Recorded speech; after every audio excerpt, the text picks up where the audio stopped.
अरे निधि, क्या तुमने किसी पेंटर को बुलाया था बेटा? पर अब तो तुम दोनों ऑफिस में हो। उसे संडे को आने को कह दूं। सावित्री जी फोन पर अपनी बहू से पूछ रही थी तो उधर से निधि का जवाब आया। ओ नो मम्मी, मैं तो भूल ही गई थी। प्लीज़ अब आप ही रंग पसंद कर लीजिए और हाँ, शाम को कारपेंटर के साथ वार्डरोब का डिजाइन भी फाइनल कर दीजिएगा। सॉरी मम्मी, आपको ही देखना पड़ रहा है सब, पर मेरी अचानक से एक मीटिंग आ गई है शाम को। कोई बात नहीं बेटा, मैं देख लूँगी। कहते हुए सावित्री जी ने पति के साथ मिलकर अपनी पसंद के सारे कलर्स और वॉलपेपर सिलेक्ट तो कर लिए, पर उस पेंटर के जाने के बाद उनका गुस्सा फूट पड़ा। अब तो हद हो गई इन बच्चों की। अरे भाई, अपना घर सजाने तक का समय नहीं है इनके पास। और एक हम हैं कि आज तक सास का घर संभालते रहे और अब बहू का घर संभाल रहे हैं। अपनी पत्नी की बातें सुन अनिल जी मुस्कुरा रहे थे, पर अपनी पसंद बताते हुए सावित्री की आंखों की चमक देख उन्हें कहीं ना कहीं सुकून भी मिल रहा था। आप तो हंसते रहो बस, और कुछ ना कहो अपनी लाडली बहू से। पर अपनी ही गृहस्थी संवारने में भी इन आजकल की लड़कियों को रुचि नहीं, ये बात तो मेरे पल्ले पड़ने से रही। सावित्री जी दुख और अचरज के साथ बोल पड़ी। वो याद कर रही थी किस प्रकार उनकी शादी के तुरंत बाद ही घर का सारा जिम्मा उनके सर आ गया था। सास ससुर के देखभाल के साथ साथ देवर, छोटे देवर और ननद की पढ़ाई और फिर शादी की जिम्मेदारी आने, घर तो क्या अपने आप को भी संवारने का वक्त ना दिया था उन्हें। उनके पेंटिंग का शौक भी बस मायके के दीवारों को सजाने तक ही सीमित रह गया। देवर ने शादी के बाद अपना घर अलग बसा लिया था। अनिल जी की आय ज़्यादा ना थी, पर उन्हीं पैसों से घर चलाकर सावित्री कुछ पैसे जोड़े रखती। ननद घर भी जब भी घर आती, ससुर जी के हाथों में चुपके से पैसे थमाकर सावित्री उसे हमेशा शगुन के साथ ही विदा करती। अपने मायके में बस एक छोटी बहन और वह भी शादी के बाद दुबई में रहने के कारण खुद के माता पिता के अंतिम समय में भी सावित्री ने ही उनकी देखभाल की थी। आज भी सास ससुर के कड़क अनुशासन में रहते हुए और कड़वी बातों को छिपे उनके मीठे प्यार को समझते हुए सावित्री जी हर रिश्ते को सजोए हुए थी। पर पति के साथ सुकून के 2 पल भी नसीब ना होने का गम उनके दिल में हमेशा था। इसलिए जब अपने इकलौते बेटे अनिकेत के शादी की बात चली तो उन्होंने अनिल जी से जिद करके बेटे बहू के लिए नया घर खरीदा। वे चाहती थी कि अनिकेत और निधि शादी के बाद रिश्तेदारियां निभाने से पहले एक दूसरे के प्रति अपना प्यार निभाएं, अपना घरौंदा अपने तरीके से सजाएं, संवारें, जहां ना कोई पाबंदी हो और ना ही जिम्मेदारियां। पर यहाँ तो गंगा उल्टी ही बह रही थी। शादी के 6 महीनों बाद नए घर का पजेशन तो मिला, पर बेटे और बहू की नौकरी की वजह से वहाँ के इंटीरियर का सारा काम सावित्री जी को ही देखना पड़ता। निधि वैसे तो बहुत खुश मिजाज लड़की थी और सासू माँ के साथ साथ अपनी अनुशासन प्रिय दादी सास से भी उसका रिश्ता बहु कम सहेली का ज़्यादा था। पर अपने नए घर के सजावट में उनका कोई खास दिलचस्पी ना दिखाना सावित्री जी को अखर रहा था।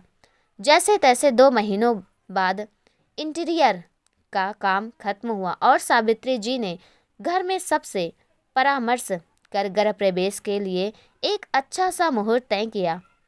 पूजा की तैयारियों को लेकर वे खास उत्साहित थी। अपने मायके से लेकर निधि के मायके तक सारे रिश्तेदारों को न्योता जा चुका था, पर अचानक अनिकेत को काम के सिलसिले में कुछ दिनों के लिए लंदन जाना पड़ा। उसकी वापसी पूजा के दिन शाम को होनी थी तो अनिकेत ने पूजा में बैठने में अपनी असमर्थता जताई। इस बार सावित्री के साथ साथ अनिल जी भी काफ़ी नाराज हुए, पर इतने ऐन वक्त पर पूजा की तारीख बदली भी नहीं जा सकती थी, तो अंततः उन दोनों ने पूजा में बैठने का निर्णय लिया। गृह प्रवेश के दिन नया घर मेहमानों से भर गया। निधि दिल से सबकी मेहमान नवाजी में लगी हुई थी और पूजा में बैठे बैठे अपने बेटे को याद कर सावित्री जी के आंखों के कौर गीले हो चले थे।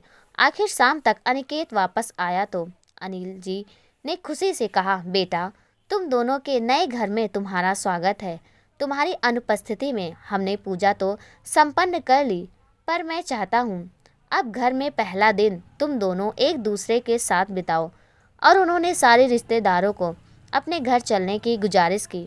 बच्चों को छोड़ जाने की बात पर सावित्री जी भावुक हो उठी। उन्होंने बहू को गले लगाते हुए कहा, निधि, भले ही मैं अनिकेत की माँ हूँ, पर एक बेटी के प्यार का एहसास मुझे तुम्हारे साथ रहने पर हुआ। चाहे अब हम अलग रहें, पर तुम्हारी दादी सास और मुझे तुम्हारी याद बहुत सताएगी बेटा। आती रहना और सदा खुश रहो तुम दोनों। कहते हुए उनका दिल भर आया।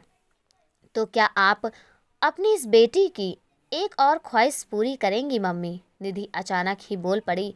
पूजा में तो मैं बैठ ना पाई, पर क्या गृह प्रवेश की रस्म अदा की जाए? बिल्कुल वैसे ही जैसे आपने मेरी शादी के वक्त की थी।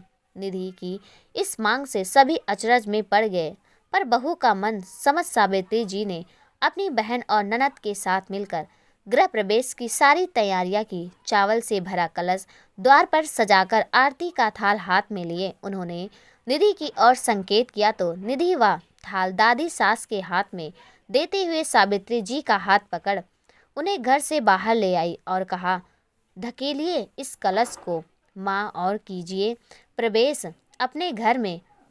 बहू के मुंह से ऐसी बातें सुन सावित्री जी हक्की बक्की रह गई। ये क्या बचपना है निधि? उन्होंने उसे लगभग डांटते हुए पूछा। तो अनिकेत ने कहा, ये बचपना नहीं, हमारी ओर से आपके लिए सरप्राइज है मम्मा। इस घर में आज से मैं और निधि नहीं, बल्कि आप और पापा रहेंगे। अरे इसलिए तो काम का बहाना कर हमने आप दोनों के हाथों से पूजा करवाई, लेकिन ये घर तुम्हारे लिए और दादा दादी। अनिल और सावित्री जी के शब्द अति आश्चर्य के कारण गले में अटक रहे थे। नहीं नहीं, ऐसा नहीं हो सकता। आखिर सावित्री जी ने अपनी बात पूरी की। क्यों नहीं हो सकता भला? अनिकेत के दादाजी ने आगे आते हुए पूछा। पापा जी आप भी? सावित्री को कुछ समझ में नहीं आ रहा था। हाँ बहू, हमारी रजामंदी से ही तय हुआ है यह सब। सच कहूँ तो बच्चों के इस अनोखे प्रस्ताव को सुन मेरी छाती तो अभिमान से फूल गई। इतने सालों के तुम्हारे त्याग और प्यार का ही ये फल है बेटा। तुम्हें तो अपनी परवरिश पर गर्व होना चाहिए। ससुर जी ने अपना कपकपाता हाथ सावित्री के मस्तिष्क पर फेरते हुए कहा। अपने पोते और पोता बहू को देख उनकी आंखें खुशी से छलक गई। निधि सावित्री जी का हाथ अपने हाथों में लेकर बोली, मम्मी जी, माना कि हमारे खुशहाल परिवार की नींव आपका सबके प्रति समर्पण है, लेकिन रिश्ते संवारने का मतलब इस नींव में अपनी इच्छाओं या भावनाओं को दबाना नहीं होता।